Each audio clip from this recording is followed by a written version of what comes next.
ప్రతిదానికి ఇంటరప్ట్ అవుతూ ఏదో తెలివితేటలు ప్రదర్శించి క్వశ్చన్లు వేస్తే గొప్పవాళ్ళు అయిపోతారు. పరిపాలించండి, గొప్పవాళ్ళు అవుతారు.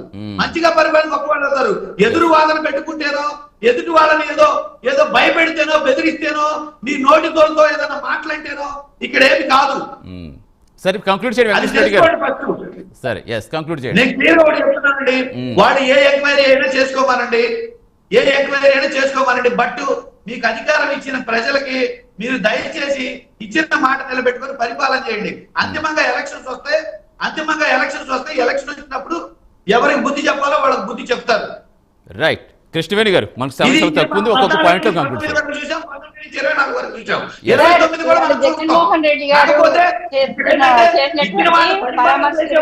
అందులో చనిపోయినటువంటి వ్యక్తుల గురించి కూడా సార్ మాట్లాడుకోవాలంటే, జగన్మోహన్ రెడ్డి గారు ఎప్పుడు కూడా అంటే మేము అధికారంలో లేనప్పుడు కూడా ఎలాంటి పరామర్శలకు వెళ్ళినా, కనీసం అక్కడ ఎవరినన్నా రైతుల గురించి వెళ్ళినా, ఎక్కడికి వెళ్ళినా కానీ అప్పుడు గత ప్రభుత్వం మా కూటమి ప్రభుత్వంలో ఉన్నటువంటి వ్యక్తులు, ఆ రోజు ప్రతిపక్షంగా ఉన్నటువంటి వ్యక్తులకి ఎవ్వరికి కూడా భద్రత కల్పించినటువంటి అవకాశం ఎప్పుడు లేదు. కానీ ఇవాళ కూటమి ప్రభుత్వం, ఇవాళ జగన్మోహన్ రెడ్డి గారు వెళ్తున్నటువంటి ప్రతి కార్యక్రమానికి కూడా భద్రత కల్పిస్తూ ఉంది. కానీ ఆ రోజు మా కార్యకర్తలే జనసేన అధినేత పవన్ కళ్యాణ్ గారికి ప్రొటెక్షన్ గా నిలబడడం కానీ, ఇంకా మాకు పర్సనల్ సెక్యూరిటీని ఎక్కువ పెంచుకోవడం కానీ, ఇలాగా అణచివేతలు ఉన్న టైంలో కూడా ప్రజల మధ్యకి వెళ్ళి మేము చేసినటువంటి పరిస్థితి. జగన్మోహన్ రెడ్డి గారికి దమ్ము ఉంటే అలాంటి పర్సనల్ సెక్యూరిటీని కానీ, అలాంటి కార్యకర్తలను కానీ, అలాంటి వాలంటీర్స్ వ్యవస్థను కానీ ఏర్పాటు చేసుకోమని చెప్పాలి సార్. ఎందుకంటే ప్రభుత్వం ఇస్తున్నటువంటి సెక్యూరిటీని తప్పు పట్టడం, అధికారులను తప్పు పట్టడం అనేది జగన్మోహన్ రెడ్డి గారికి వెన్నతో పెట్టినటువంటి విద్య.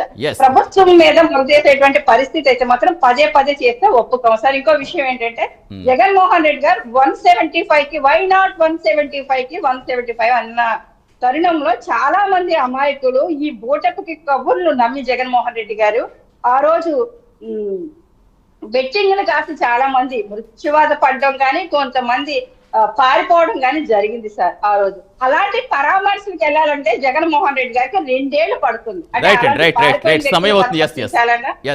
సరిపోయిన వ్యక్తిని పరామర్శించాలన్నా సమయం అవుతుంది. ఫైనల్ గా ఒక్క మాట రవికిరణ్ గారు, ఒక్క మాటలో కంక్లూడ్ చేయండి, టైం అయిపోతుంది మనకి. సార్, వాటన్నిటికీ కూడా జగన్మోహన్ రెడ్డి గారు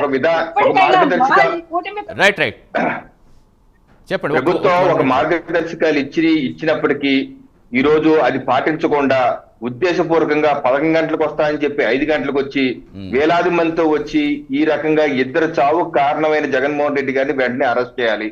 ఎందుకంటే ప్రభుత్వ మార్గదర్శకాలు పాటించకుండా మా సొంత మార్గదర్శకాలు పాటిస్తా అని చెప్పి ఇద్దరు మన అల్లు అర్జున్ గారిని, ఒక్క మరణం విషయంలోనే అల్లు అర్జున్ గారిని తెలంగాణ ప్రభుత్వం అరెస్ట్ చేసింది. మరి ఈ రోజు జగన్మోహన్ రెడ్డి గారి యొక్క నిర్లక్ష్యం కారణంగా ఇద్దరు ప్రాణాలు కోల్పోయారు. మరి జగన్మోహన్ రెడ్డికి అరెస్ట్ చేయాలా వద్దా? తప్పనిసరిగా ప్రభుత్వం ఆ దృష్టిలో చర్యలు తీసుకోవాలి. సమయం అవుతుంది. థ్యాంక్ యూ రవికిరణ్ గారు, థ్యాంక్ యూ వెంకటేశ్వర.